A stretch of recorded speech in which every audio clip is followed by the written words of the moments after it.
If you're setting your prices based on what others charge, then you're leaving a lot of money on the table. So in this video, I'm going to show you how you can get that money back.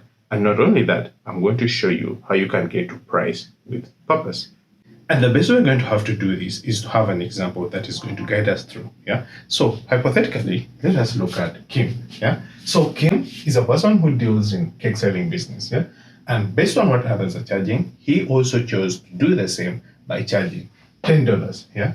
So now what we are going to do here is we're going to analyze Kim's selling business, and we get to see whether he's not leaving any man on the table or whether he is making enough profits. And to do that, we're going to look at the 6 key main questions. And if you're in any sort of business, these are the kind of questions that I would want you yourself to start using. Yeah? So the first one would be, how much money do you need? Yeah? Or how much do you want to earn per hour? So you got to have a piece of paper and note that down. Probably, if it would be per hour, I would want to have about $5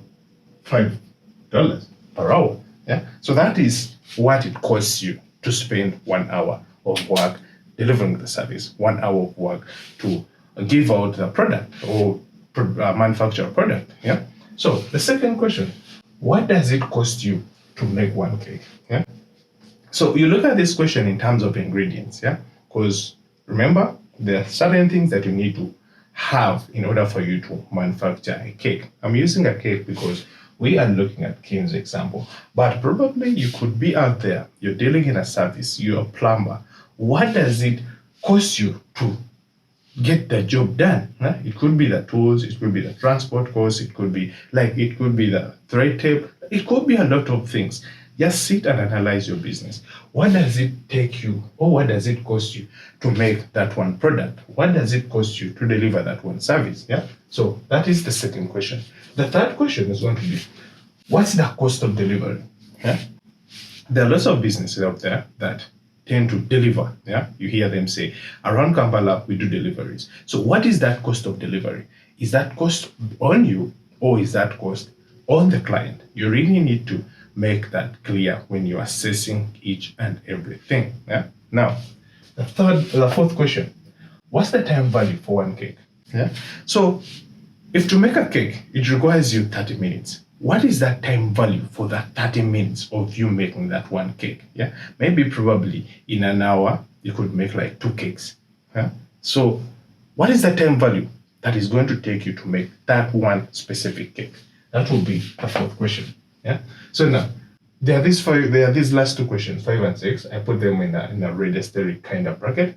Is that what value does it bring to your client? And lastly, what do others charge? So these are so important as we are going to look ahead, like in a few minutes to come. But these 2 questions are going to help you in 2 ways. One, they're going to help you stand out, like position yourself as a standout in the whole market of cake selling business, in a whole market of roses, gift selling business, in a whole market of plumbers. Yeah. So this is going to be so important as we look ahead. But now, let's first look at only the first top 4 question in terms of Kim's example. In his case, he's charging $10, but is $10 really what he's doing? So we get to break it down. What does it cost Kim to make one cake? So probably ingredients, with ingredients, it is going to cost Kim about $4. Yeah. Then what's the cost of delivery? Cost of delivery will be maybe $2. I mean $2, not $2, $2. Yeah. And then the other thing that we're going to have to put so much emphasis is that, is there like power, whatever the case? So I'm going to say maybe delivery plus power altogether combined, it is going to take him $2. Now we look at what's the time value for one cake. Yeah. So time value for one cake, in order for you to calculate the time value for one cake, you need to know how much is it that you want to earn per hour. Yeah. So for Kim's case, per hour, one cake, it's $10. But remember, it takes only half the hour for Kim to make that one cake. So we are going to divide that by 2 to come up with the $5. That is the real way you get the time value from making one cake. Yeah. So now let's add up all these costs to see, like to face the reality of whether Kim is really making progress. So we are going to say total cost for one cake that is making is going to be the ingredient costs plus cost of delivery and power plus the time value for 1K. So that would be 4 plus 2 plus 5, giving us a total of 6 plus 5, it is $11. Aha! I hope now you're seeing what I'm trying to put before you, all right? So basing on Kim, or using Kim's example, we are really seeing that because for him he chose to price or set his prices based on what others were charging, he is now making a loss because it is costing Kim $11 to make just one cake. But guess the price Kim is selling? Kim is selling at exactly $10. So is Kim really making a business, or he's just running something that is going to lead to his death? Yeah. So now that is how you get to price with intention. Yeah. So there are 3 key things you need to take note of. Yeah. So don't just base your prices on what others are charging. Yeah. You have to have intention. Yeah. And the best strategy you're going to use in order for you to have that intention is to rely on key things: the cost, time value, and the desired income. Yeah. So the cost of ingredients. Yeah. So costs, that is ingredient and delivery. Yeah. You're going to know time value. Yeah. That is what is it that you want. Time value, which is the 5. Yeah. You also have to know what is the desired income that you need to earn per hour. Because if you don't know the desired income that you want to earn per hour, then getting time value is going to be something that is going to stress you up. Yeah. So now we get to see Kim's bad decision of relying on what others are charging. Yeah. So now we're going to have a second example where we get to see what is the best way to do this. Yeah. So suppose through our interaction, we did this math with Kim, and he saw that he was making a mistake. Yeah. So he did some sort of market research, trying to spy. Yeah.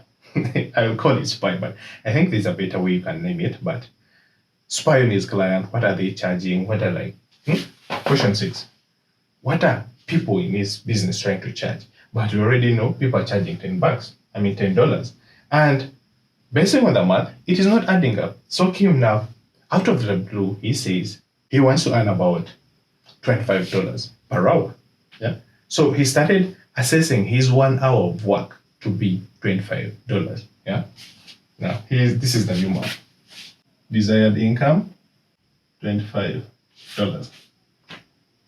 Now, the second question after we did the math, he was like, what does it cost Kim to make one cake? For that, it is too obvious. We said ingredients will cost him $4. Then cost of delivery plus power combined is going to cost us, or cost Kim, $2. Then time value. Now, this is the so key important thing. Time value is going to be, remember, he said in 1 hour he wants to be earning $25. It's going to be $25. But remember, to make one cake, it is not 1 hour, it is 30 minutes. So an hour divided by 2 is going to give us $12.5. So getting off the total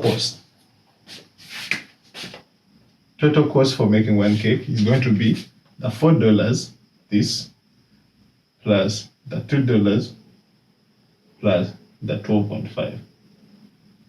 Which is going to give us, this is 6 plus this is going to be $18.5. Are you seeing how that is making sense now? Basing on Kim, this is what he said he will have. Yeah. But when you look at this, you can say, what is so special about this 18.5 and 11.5? Yeah. Probably it could be the same. Yeah. But if you are to get a difference, say 18.5 minus 11, we are going to have this is going to be 7.5. For any one moment, out of the blue, if Kim chose to cost or price his cake at $18.5, he will already be making profits. Yeah, because initially this 18 is based on his desired income. Yeah, but initially it costs Kim $11. So if you get that, if he chooses to say, I'll be selling at 18.5, yeah, like sell on my total cost, because it takes me $18 to make that cost, but we all know that it takes him $11 to make a cake, then why not? Because selling at this, he's already proven to me to be making some profits of 7.5. Yeah? That being out of the way. So we go ahead and assess, what value does this bring to Kim's clients? Yeah? What value does this bring to Kim's client? For one, could be it's premium. Kim's cakes are so premium. That is why his costs are at 18% or $18.5. Yeah? Because it's so premium. Yeah? The second thing, it saves clients a lot of time. Huh? It is saving clients a lot of time. Yeah? Only these two get to make a client feel valued. Remember, clients just don't want to buy your products. In fact, no one will ever want to buy your product. They will only buy your product if it is only valuable to them. Yeah, and basing on what Kim's clients value, it is the premium, like how premium their cake is, and how it gets to save them time, and that's the value that Kim is delivering. And if you're out there and you really want to know, how do I get to know the value I'm trying to deliver to your clients? One, get to ask them for reviews. Yeah. Like when you get to deliver the cake, when you get to deliver your product, when you get to deliver your service, ask them to review them afterwards. Yeah. That way you're going to get the most common things that they get to give you a check mark for. And that is what you're delivering as value, or that is what they're considering to be valuable to them. Yeah. The second thing is they'll come to you and be like, man, this guy is packaging, this guy is always on time, this guy, So all those things that they get to compliment you on is what gets to determine what value it is that you get to deliver to your clients. Yeah. Kim might even say, okay, the fact that I'm even delivering premium stuff, I'm saving clients a lot of time, but I'm giving everything, I'm giving them tasty stuff. Why not even increase on the total price to be maybe, let me just add a $2 to make it, this would be 20.5 for my cake, simply because I'm giving a lot of value that clients get to appreciate because it's what they come to me for. All right. Now, lastly, what is it that others are charging in the business? This is so important because this alone, what others get to charge in the market, is going to position you as somewhat different from the rest of the market. Yeah. So, based on Kim, others are charging $10.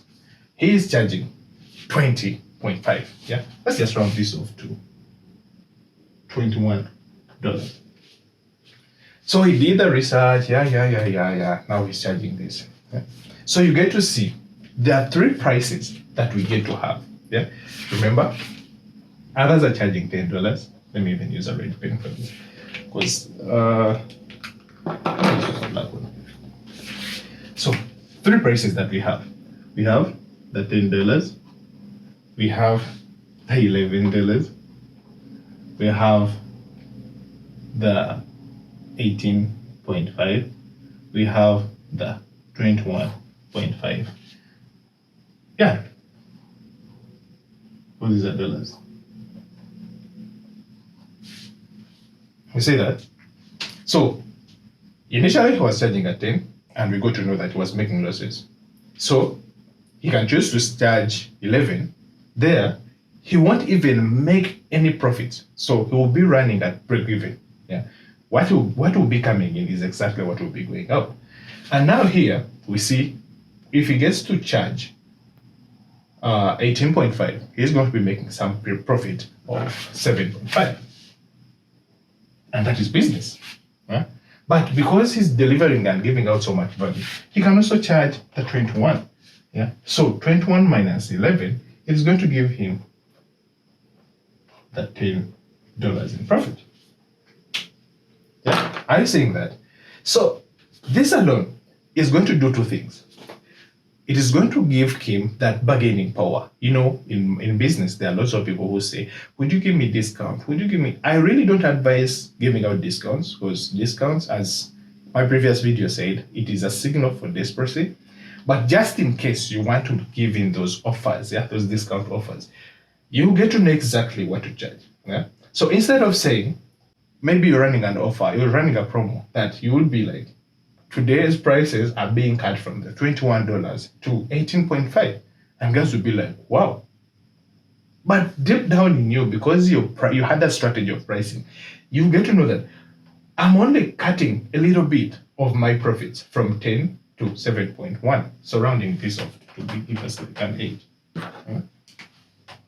$8, which wouldn't be possible if initially you're charging 10. Here you're limited to that. No promos, no what. So before we get to sum up this video, here are the key 3 takeaways that I want you to take out of this video. 1, do not copy what other people are doing. The reason I'm advocating for this is that the people you're copying might not even be knowing what exactly they are doing. Yeah. Just as we've seen in Kim's example, he chose to charge $10 just because that's what others were charging. Yeah. And what did we see in his case is that he was making losses. All right. So stop copying what others are doing and do the things that you think are right for you to do. All right. The second thing that I want you to take out of this video is that do not go cheap to attract clients. This is going to result into 2 key things. 1, you're going to be like Kim. You're either going to run on losses or run your business entirely on losses. And 2, you're going to burn out. Yeah. So imagine if Kim wanted to make profits that are going to sustain his businesses for quite a long time. How many orders do you think Kim will have to be making each and every day just to keep his business afloat? Yeah, it's quite many. And trust me, cheap clients always bring headache to you. So do not just go cheap for the sake of attracting clients. Yeah. So if necessary, just up your value so that the few clients that you get to have are just quality clients that are going to help you advance and keep your business afloat. The third thing you need to take out of this is that always get to price with intention. Yeah? Instead of just guessing your prices, you need to have a price strategy. And the better way that you're going to have to do this is to rely on basically 3 things. You're going to rely on what your costs are, what time value do you get to have out of whatever you're producing, whatever service you're delivering, and finally, what desired outcome are you trying to bring to your clients? So 3 things that you have to rely on: cost, time value, and desired income.